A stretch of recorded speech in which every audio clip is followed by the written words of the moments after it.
ഇപ്പോൾ ഹണി റോസ് കൈരളി ന്യൂസിനോട് ചേർന്ന് ഹണി റോസ് ഈ നടപടി ദ്രുതവേഗത്തിലുള്ള ഈ നടപടിയെ സംബന്ധിച്ച് താങ്കൾ പറഞ്ഞു. ഒരിക്കൽ കൂടി അതിലേക്ക് പോയാൽ എന്തൊക്കെയാണ് ഈ വിഷയത്തിൽ സർക്കാർ എടുത്ത നടപടികൾ? താങ്കൾക്ക് ഉറപ്പ് ലഭിച്ചിരുന്നു നേരത്തെ അല്ലേ?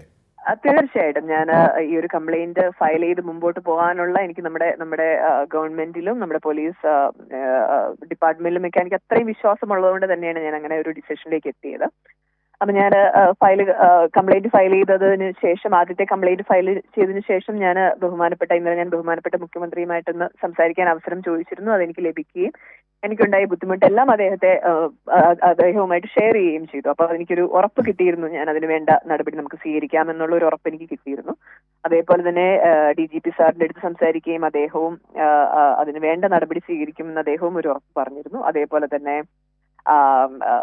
ബാക്കിയുള്ള പോലീസ് എല്ലാവരും, എല്ലാ ഒഫീഷ്യൽസും വളരെ സ്ട്രോങ് ആയിട്ട് തന്നെ അതിനെ എടുക്കുന്നു എന്നുള്ളത് എനിക്ക് മനസ്സിലായിരുന്നു. കാരണം അങ്ങനെ ഒരു ഇഷ്യൂ ആണ് ഞാൻ അഡ്രസ്സ് ചെയ്തിരിക്കുന്നത്. നമ്മുടെ സമൂഹത്തിൽ ഇത് സ്ത്രീകളും പുരുഷന്മാരും അനുഭവിക്കുന്ന ഒരു പ്രശ്നമാണ്. കാരണം സ്ത്രീകളുടെ ഒരു വിഷയം വരുമ്പോൾ ഭയങ്കരമായിട്ടൊരു സ്ലട്ട് ഷെയ്മിങ് എന്നുള്ള ഒരു അവസ്ഥയിലേക്ക്, അല്ലെങ്കിൽ അത്രയും മോശമായിട്ടുള്ള അവരുടെ ശരീരത്തെ പറ്റി, അവരുടെ അതിനെ പറ്റിയുള്ള ജസ്റ്റേഴ്സ് ഒക്കെ കാണിച്ചിട്ട് വേറൊരു വല്ലാത്തൊരു അവസ്ഥയിലേക്ക് അത് കടന്നു പോയിക്കൊണ്ടിരിക്കുകയായിരുന്നു. അപ്പം അതിനൊരു അറുതി വരുത്തണം എന്നുള്ള ഒരു സ്ട്രോങ് മെസ്സേജ് കൂടി കൊടുക്കണം എന്ന് എനിക്കൊരു ആഗ്രഹമുണ്ടായിരുന്നു. ഒരു വ്യക്തിക്കെതിരെ അല്ല, ഈ ഒരു വ്യക്തി എന്നുള്ള പേര് അതിൽ ഒരു തലവനായി നിൽക്കുന്നു എന്ന് എനിക്ക് തോന്നിയത് കൊണ്ട് തന്നെയാണ്. കാരണം അത്രയും നമ്മൾ അതിന്റെ ഒരു ബുദ്ധിമുട്ട് നമ്മൾ അവരെ അവതരിപ്പിച്ചിട്ടും പിന്നെയും അത് കണ്ടിന്യൂ ചെയ്ത് അവർ കൊണ്ടുപോകായിരുന്നു. അത് പല പ്ലാറ്റ്ഫോമുകളിലായിട്ട് അത് കണ്ടിന്യൂ ചെയ്ത് അദ്ദേഹം സംസാരിക്കുകയും ജസ്റ്റേഴ്സ് കാണിക്കുകയും ഒക്കെ ആയിരുന്നു. അത് നമ്മളെ മാനസികമായി ഈ അടുത്ത കാലത്ത് വരെയും, അതായത് ഒരു 1 വീക്കിന് മുമ്പ് പോലും അദ്ദേഹം ഒരു ഇന്റർവ്യൂ കൊടുത്തേക്കുന്നതും ഭയങ്കര മോശമായിട്ടാണ്, പേര് പരാമർശിച്ച്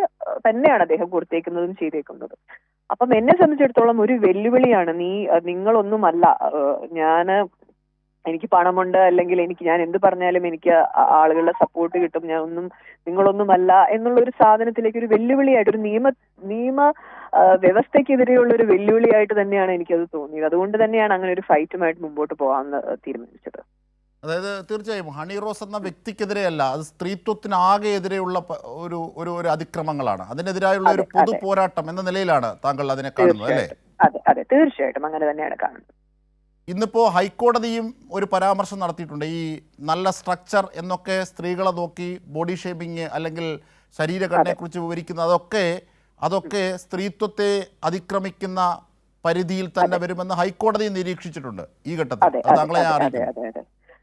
താങ്ക് യു സോ മച്ച്. എനിക്ക് എന്നെ സംബന്ധിച്ചിടത്തോളം ഒരു വലിയ റിലീഫാണ് ഇതെല്ലാം എനിക്ക് തരുന്നത്. കാരണം നമ്മൾ പോലും അനുഭവിക്കുന്ന ഒരു മാനസിക സംഘർഷം, ഞാൻ ഈ അടുത്ത കാലത്തായിട്ട് എനിക്ക് ഡിപ്രഷനും ആൻസൈറ്റിക്കും ഒക്കെ ടാബ്ലറ്റ് വരെയും എടുക്കേണ്ട ഒരു അവസ്ഥയിലേക്ക് നമ്മൾ പോകുന്നു. കാരണം അങ്ങനെയാണ് ഒരു സമൂഹം നമ്മളെ ട്രീറ്റ് ചെയ്യുന്നത്. അത് ഞാൻ മാത്രം അനുഭവിക്കുന്ന ഒരു പ്രശ്നമായിരിക്കില്ല, അത് സ്ത്രീ സമൂഹം മുഴുവൻ, എന്റെ കൊളീഗ്സും ഒക്കെ അനുഭവിക്കുന്ന ഒരു പ്രശ്നമാണത്. അതിനൊരു അറുതി വരുത്താൻ എന്തോ ഒരു ശബ്ദം അതിനെതിരെ ഉയരുന്നു എന്ന് ഒരു മാറ്റം വരുന്നു എന്നുള്ളൊരു ഫീൽ തന്നെയാണ് എനിക്ക് ഇപ്പൊ കിട്ടുന്നത്. തീർച്ചയായും ഞങ്ങളൊക്കെ ഒപ്പമുണ്ട്. Thank you so much. Thank you, ഒത്തിരി സന്തോഷം. Thank you. തീർച്ചയായും ഈ വിഷയത്തിൽ ഹണി റോസ് കൈരളി ന്യൂസിനോട് പ്രതികരിക്കുകയായിരുന്നു.